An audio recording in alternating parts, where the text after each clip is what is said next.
Halo semuanya, kembali lagi untuk mendengarkan summary Daily Bible School.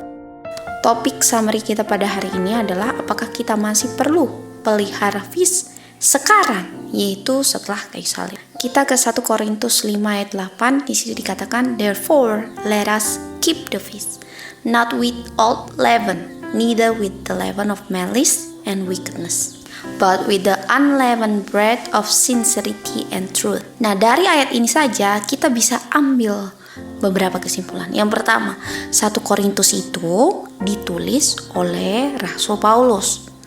Dan Rasul Paulus menulis surat untuk jemaat Korintus setelah kayu salib. Rasul Paulus menulisnya, let us keep the feast. Let us keep. Keep sendiri adalah present verb. Verb yang digunakan untuk kondisi present. Jadi Rasul Paulus tidak bilang therefore let us keep the feast. Nah, ketika kita buka Roma 1 ayat 1, di sana dikatakan Paul, a servant of Jesus Christ, called to be an apostle, spirited unto the gospel of God.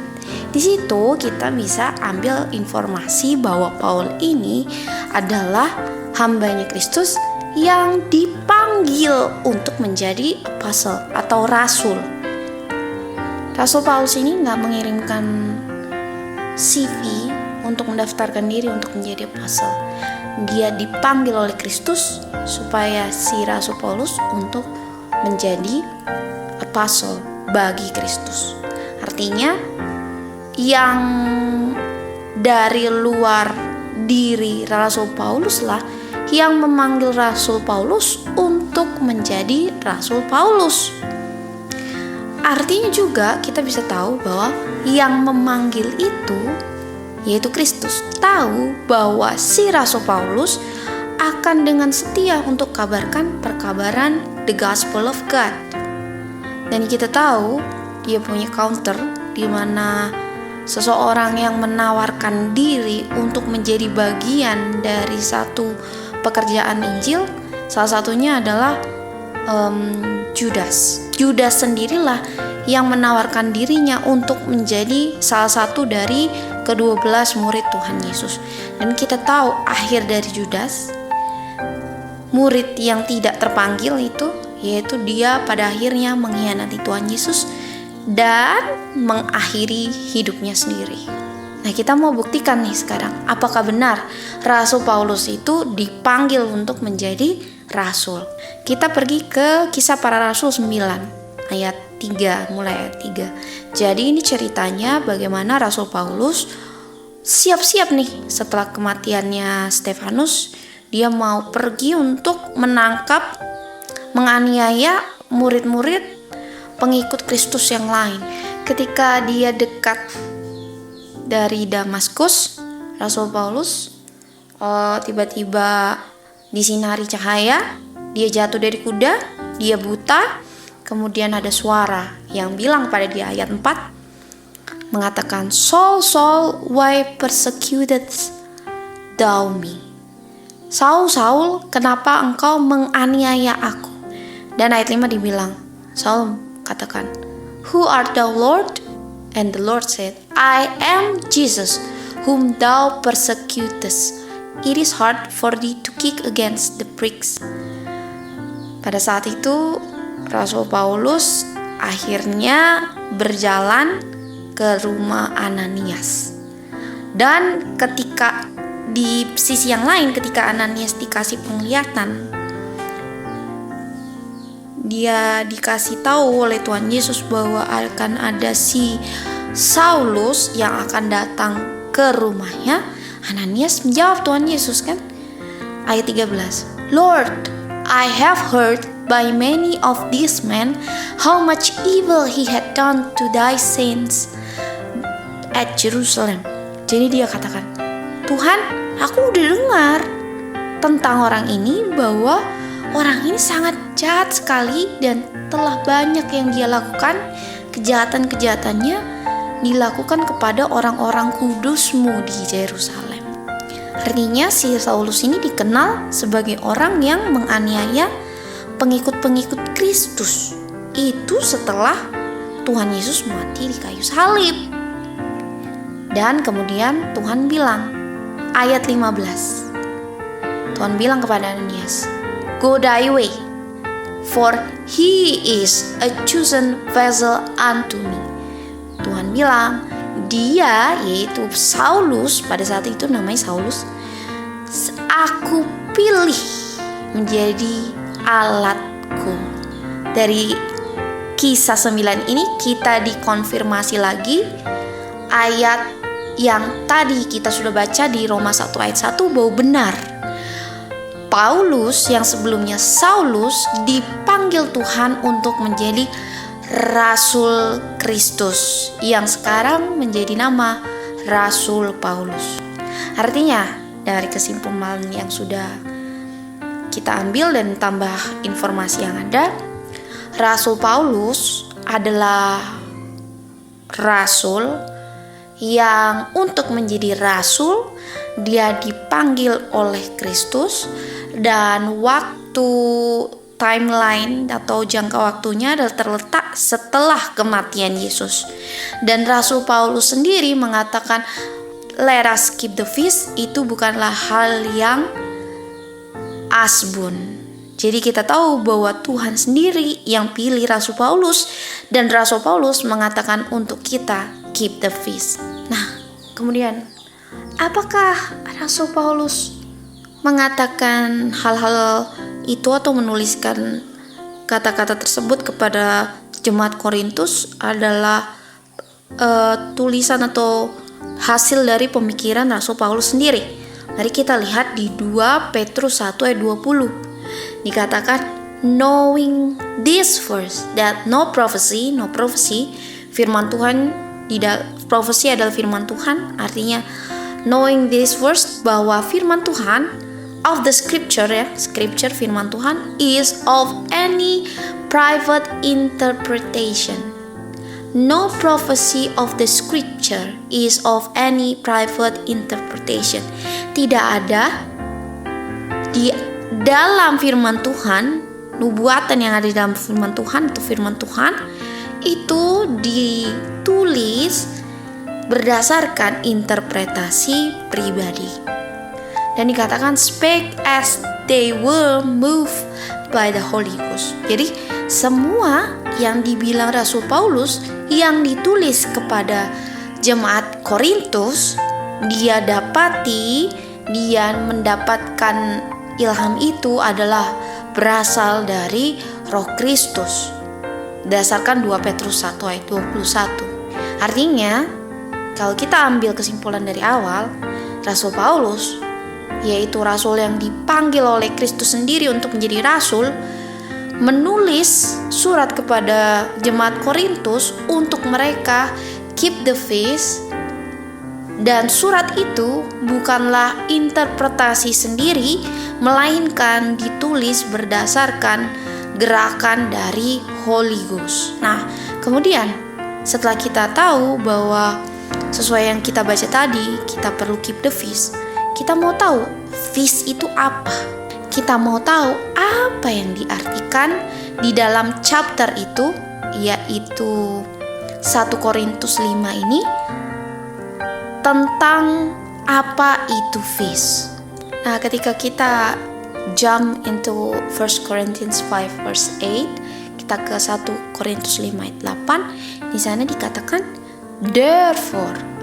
Kita tahu nih, therefore ini mengartikan bahwa ada sebab sebelum ayat 8. Oleh karena arti kata therefore sendiri adalah oleh sebab itu. Artinya itunya ada di sebelum 8. Nah, contoh yang kita bisa ambil prinsipnya seperti ini. Sebab saya laparlah, saya makan. Oleh karena itu, kalau kamu gak lapar, atau kalau saya gak lapar, jangan saya makan. Artinya untuk saya makan disebabkan oleh saya lapar. Itu kurang lebih menjelaskan tentang arti kata therefore. Nah, di ayat ini, di ayat 8, 1 Korintus 5 ayat 8 dibilang, oleh sebab itu marilah kita keep the feast. Dan Therefore itulah yang jadi alasan kenapa kita keep the feast. Artinya di ayat sebelumnya 8 adalah yang menjadi alasan kenapa keep the feast. Di ayat 7 dibilang, purge out therefore the old leaven. Jadi dibilang buang, singkirkan ragi yang tua. Dan kita tahu ragi itu fungsinya adalah mengembangkan roti. Jadi melebarkan dia roti. Jadi ragi itu artinya mengembang atau menjalar. Kalau di dalam Injil artinya bisa menjalar ke seluruh dunia. Tapi kalau in a bad way, dalam pengertian yang jelek, artinya ragi ini perlu disingkirkan. Artinya kalau di ayat 7 dibilang disuruh singkirkan raginya, artinya raginya ini gak bermanfaat, gak ada benefit untuk konteks ayat ini. Dan ini adalah sesuatu yang tidak baik. Nah, apa itu ragi? Yang dibilang di ayat 7. Di ayat 9 dikatakan, I wrote unto you in an epistle not to company with fornicators. Artinya si old leaven yang disuruh disingkirkan ini adalah fornicators yang gak boleh deket-deket sama kamu yang sedang ditujukan surat ini oleh Rasul Paulus. Ada pepatah mengatakan, saya tahu siapa kamu dengan melihat siapa teman-temanmu. Dan itu benar. Rasul Paulus pada saat ini menulis kepada Korintus mengatakan bahwa kamu gak bisa berkumpul dengan fornicators. Nah, fornicators di sini adalah open sin. Bagaimana kita tahu ini open sin? Kita akan lihat siapa fornicators, atau kita mau lihat apa itu purge out. Dan untuk purge out ini adalah sesuatu yang harus di purge out, yang harus disingkirkan, yang tidak bermanfaat untuk saya punya kerohanian. Nah, kita mau ke 2 Korintus 6 ayat 14. Inilah old leaven ya. 2 Korintus 6 ayat 14. Dikatakan di situ, be not unequally yoked together with unbelievers. Inilah old leaven-nya. Inilah fornicators-nya, yaitu yang tidak percaya. Berdasarkan Amos 3 ayat 3 mengatakan, bagaimana kamu bisa berjalan bersama kalau di antara yang berjalan bersama ini gak sepakat mau ke kiri atau ke kanan, karena mereka tidak sepakat. Artinya mereka punya pengertian atau prinsip masing-masing. Ayat 14 sampai ke 17 bisa dibaca 2 Korintus 6 ayat 14 sampai 17. Dan pada akhirnya dikatakan ayat 17 apa? Wherefore come out, purge out from among them. Jadi dibilang kamu harus keluar dari mereka, pisahkan diri dengan mereka. And be ye separate, said the Lord. Jadi purge out fornicators, purge out unbelievers dari kamu punya company. Kalau saya nyaman dengan orang yang kita tahu simpan-simpan dosa yang dengan jelas dia tidak mau singkirkan, artinya saya nyaman juga untuk simpan dosa. Artinya ketika saya pergi ke tempat orang unbelievers dan surprisingly perkabaran yang saya berikan itu tidak ada yang ditolak sama sekali sama dia. Ini dari sudut pandang sebelah sini ya. Artinya saya punya perkabaran itu sesuai dengan mereka punya daging, sehingga mereka memberontak gak? Gak akan memberontak, gak akan kesakitan, gak akan kepanasan seperti apa? Cacing kepanasan. Firman Tuhan juga mengatakan di Lukas 6 ayat 26, who unto you when all men shall speak well of you, for so did their fathers to the false prophet. Jadi kalau orang yang setuju dengan perkataanmu dalam tanda kutip, artinya mereka senang dengan apa yang kamu bawakan. Meskipun mereka dikatakan non-believers dan mereka sedang berada dalam mereka punya dosa dan senang dengan perkabaranmu, artinya perkabaranmu menyesuaikan dengan mereka punya daging. Dan perlu diingat ya, ini dalam konteks pembelajaran ini. Artinya cilaka kalau musuh kamu senang dengan perkabaran yang kamu bawakan. Dan apalagi mereka puji-puji kamu. Karena ini dia yang membuat lebih mulus lagi pengertiannya. Kalau Tuhan Yesus menyesuaikan diri dengan orang-orang Yahudi, maka tidak akan ada yang menolak Tuhan Yesus. Dan tidak akan ada yang memakukan Tuhan Yesus di kayu salib. You're not working for the Lord. Kamu gak bekerja buat Tuhan kalau kamu sendiri tidak berani untuk sentil-sentil dosanya. Lebih baik dikatakan, lebih baik kamu diam di rumah dan kamu pelajari apa yang harus kamu pelajari. Apabila kamu kalau keluar malah membuat dirimu dipuji-puji oleh perkabaran yang tidak benar yang kamu bawakan. Kita kembali lagi di 1 Korintus 5 ayat 8. Jadi dikatakan purge out supaya kamu tetap menjadi roti yang tidak ada raginya. Oleh karena Kristus adalah saya punya atau kita punya korban. Dan di sini dikatakan bahwa Kristus kita punya korban. Artinya adalah saya yang harusnya dikorbankan, namun oleh karena Kristus yang mati buat saya menggantikan saya tidak menjadi korban itu. Nah, karena Kristus sudah gantikan saya dan dialah korbannya, marilah keep the feast. Dan di sini korbannya berlaku setelah kayu salib. Berdasarkan apa? Berdasarkan Rasul Paulus ini mengatakannya setelah kayu salib ya. Jadi kita bisa simpulkan marilah kita keep the feast karena Tuhan Yesus sudah mati. Kalau sebelum mati, Rasul Paulus gak akan bilang demikian. Nah, karena sebabnya setelah Tuhan Yesus mati, karena itulah dia mengatakan marilah keep the feast. Jadi sebabnya itu adalah Tuhan Yesus sudah mati. Itu sebabnya marilah keep the feast. Artinya kalau Tuhan Yesus belum mati di kayu salib, seolah-olah Rasul Paulus gak bisa bilang marilah keep the feast. Nah, andai kata Rasul Paulus ini kita taruh sebelum kayu salib ya, maka marilah kita keep the feast walaupun bukan Kristuslah korbannya. Itu yang akan menjadi isi dari surat apabila Rasul Paulusnya ditaruh sebelum kayu salib. Oleh karena Rasul Paulusnya ada di setelah kayu salib, sehingga suratnya terdengar seperti ini. Marilah kita keep the feast oleh karena Kristuslah korbannya.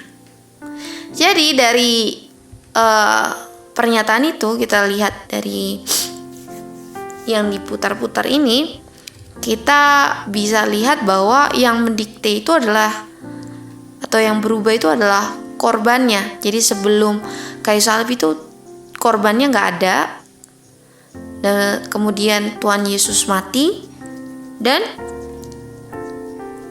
korbanlah yang menjadi alasan bahwa dia keep the feast. Nah, selanjutnya kita mau lihat apa sih arti keep the feast yang Rasul Paulus katakan tanpa saya membuat interpretasi saya sendiri. Nah, kalau kita baca di 1 Korintus 5 nih ayat 1, di situ dikatakan bahwa commonly that there is fornication among you. Jadi ada fornication yang ada di tengah-tengah orang-orang Korintus, yang mana fornicationnya adalah fornication dengan istri dari ayahmu. Jadi kemungkinan adalah ibu tiri atau ibu kandungnya. Jadi itu yang terjadi di Korintus, sangat mengerikan. Tapi sama halnya dengan dosa yang lain, dosa adalah tetap dosa dan sama-sama mengerikan juga. Nah, di ayat 2 dikatakan, "And ye are puffed up, and have not rather mourned, that he that had done this deed might be taken away from among you." Jadi ayat 2 dikatakan yang melakukan ini di taken away from among you, di purge out, disingkirkan. Nah, kita mau lihat apa artinya disingkirkan di sini.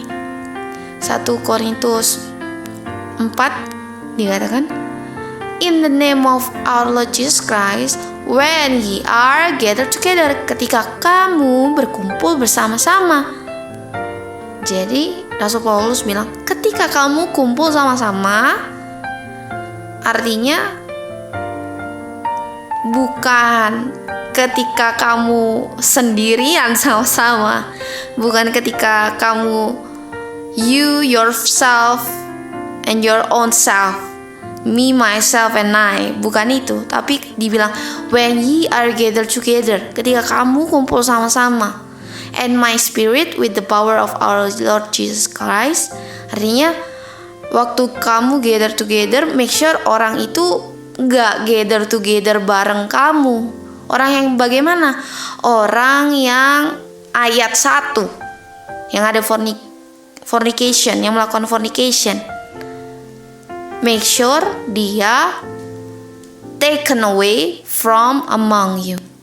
Nah, di 1 Korintus 5 ayat 11 dikatakan, "With such an one, no, not to eat."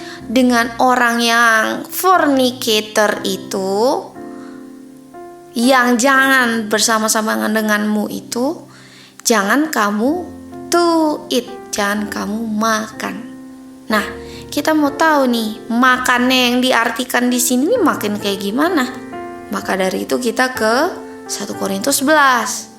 Di situ dikatakan, after the same manner also he took the cup, dicerita tentang Tuhan Yesus diambil cawan, terus diambil roti, darahnya menjadi remembrance of me, as often as ye drink it, as often as, sebagaimana kita tahu ini artinya adalah sesuai dengan time appointed, kamu melakukan ini untuk remembrance of me. Dan begitu juga ayat 26 dikatakan, kamu ambil roti ini, ye do shew the Lord's death till he come. Dan dikatakan di ayat 27 dibilang, whosoever shall eat this bread and drink this cup of the Lord, yang makan ini roti dan minum anggur ini unworthily, tidak layak, yang tidak layak. Kita tahu di sini unworthily ini yang apa? Fornicator, yang dikatakan di 1 Korintus 5. Di mana di 1 Korintus 5 ayat 11 dikatakan bahwa not to eat with, tidak makan bersama-sama dengan yang itu. Yang apa? Yang melakukan percabulan, yang adalah tidak layak.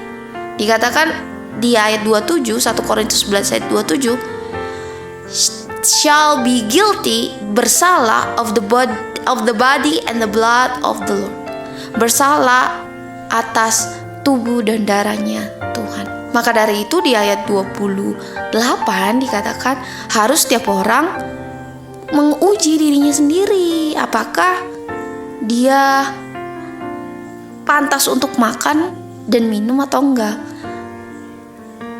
Dan ayat 33 dikatakan di situ, wherefore my brethren, when ye come together, when ye are together, ayat 4 1 Korintus 5. Jadi 1 Korintus 11 ayat 33, when ye are come together, yang kita tadi temukan di 1 Korintus 5 ayat 4, dikatakan di ayat 33 di sini, when ye come together to eat. Dan to eat ini tadi kita temukan di mana? Di 1 Korintus 5 ayat 11. Jadi dua ayat ini, yaitu 1 Korintus 5 ayat 4 dan ayat 11, kita temukan lagi di 1 Korintus 11 ayat 33. Dan orang-orang yang gak boleh makan roti dan minum anggur itu adalah orang yang unworldly, yang gak boleh berada di tengah-tengah kamu. Dan di ayat 34 dikatakan, if any man hunger, let him eat at home. Nah, ini yang dibilang si Rasul Paulus, bahwa bukan makan yang kamu makan nasi, makan lauk untuk mengenyangkan badanmu itu yang kamu lakukan ketika kamu kumpul itu di ayat 33.